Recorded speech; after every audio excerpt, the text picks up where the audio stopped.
Now, as a bloke, you probably think often about different stages of where you're at, whether you're down the bottom, whether you're midpoint, or whether you're at the top, I guess, in the whole pool of blokes out there. And if you're a woman, sometimes you're probably thinking, what's he thinking, or where's he at? In this video, I want to discuss the core fears of men and also how to stay safe and safer. Now, if you're a bloke out there who's over 40 and you're probably wanting to get a bit fitter or healthier, you might even be sitting on the couch a bit and contemplating on doing something. This video might help you, I guess, create some shifts in your own mindset about where you're at and perhaps get you off your backside and get you moving.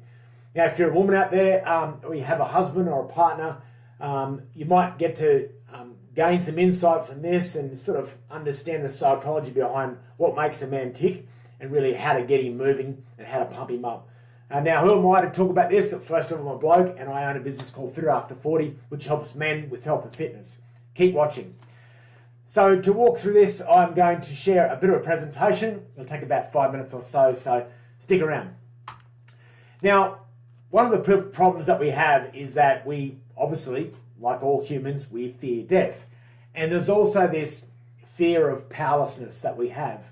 And death really isn't just the end. It's, of course, the ultimate loss of control. And men, they don't really fear dying as much as they fear dying without purpose or even being forgotten. I mean, you don't want to be forgotten in life, do you?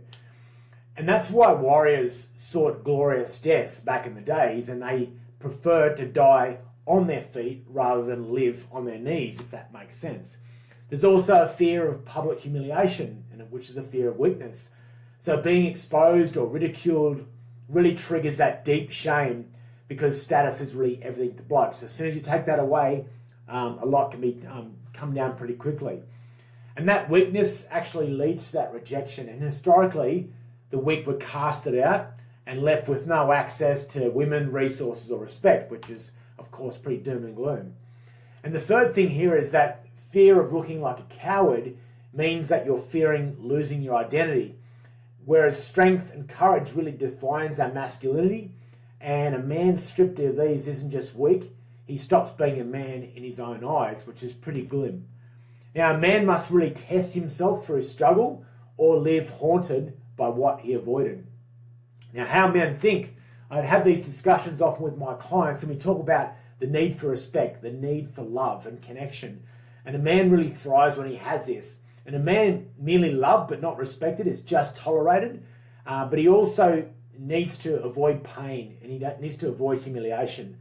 Men chase status and really push limits to avoid shame of looking weak, of course, and that they want to face fear and really not be ruled by it is a big part about being. They want to not be suppressed by fear, and if they are, that leads to that almost like passivity and resentment.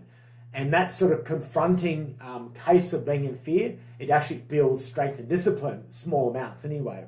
So a man really must test himself through his struggle here. And if we look in terms of a man's journey, every man moves through, I guess in a way, a customer's awareness journey here before taking action. Of course, we have like a power ladder that aligns with what I call the hero's path inside my program. And we have these different stages where men are at. They're at this unaware stage where they're sensing the call, they know there's a problem, and if they take action, they're moving into more of a problem awareness, resistance stage, and then going up towards a solution awareness, product awareness, and then going to the most aware. And these guys are the one who are action takers, full of mastery, and really expanding their lives beyond their wildest dreams. So if we look in terms of the hero's commitment ladder in my own Fitter After 40 business, I have discussions daily with guys who are at different levels, and this might resonate with you. So there's the dabblers, right? Now these guys, the ones that are just kicking tires, maybe they'll download a few things here and there. They might go to the gym once or twice a week or a year, and then they'll pull out, using excuses like, oh, it's too hard, I haven't got time, or they'll buy a treadmill and it'll get dirty. That accounts for about 60 to 70% of the men population out there. Then you have this illumination stage, which they're just doing something that's good enough, but it's still not solid enough. An example of that is a guy who joins a team or maybe joins a gym, gets a trainer for a while, does it for 3 or 4 weeks, maybe a couple of months, loses 5 kilograms, then he puts it back on. If that's you, you know who you are.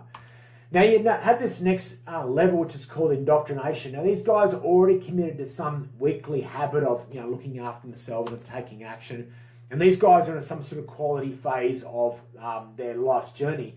However, they're at a risk of maybe falling off because they're not totally committed, not totally convinced that the path they have set forth them is there for them or theirs for forever. And that accounts to 10 to 15% of the population out there. Then you have the core. These are the action takers. These are the warriors. These are the best of the best. You probably know who I'm talking about. You might work with somebody. You might have played football or be around someone in the community like that.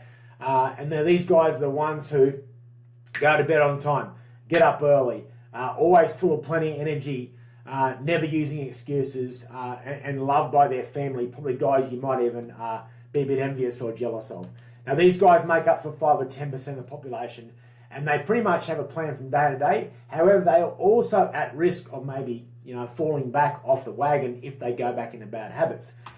And finally, you've got the transformation stage. These guys are the only ones. They're literally the top 1 to 3% of the population who are kings in their own world. They're probably billionaires, multimillionaires, built huge empire businesses, not necessarily warlords type people or people who are bad people, but they are like kings. And when they go, there's a huge ripple effect on the whole community.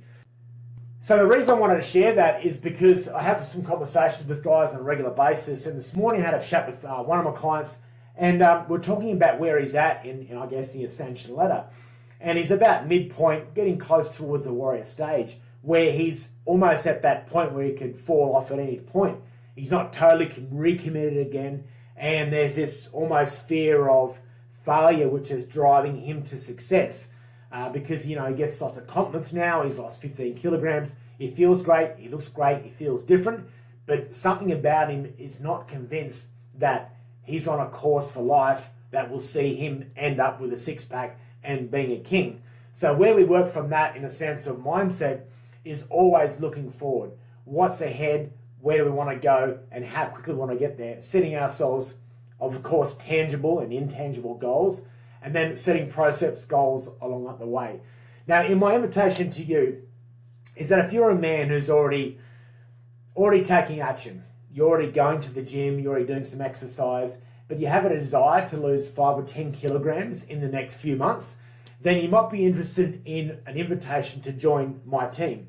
Now, the way you do that is you send me a message, interested, for example, and I'll reach out to you with the invitation.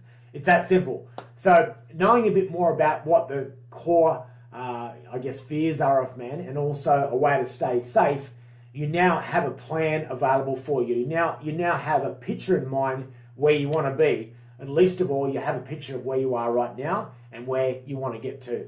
I look forward to seeing you in the future. And of course, like, comment, subscribe to my videos. I always get a bit of a kick out of when anybody makes a comment about what I do. It keeps me going. It gets me up on the day. Have a great day. Done.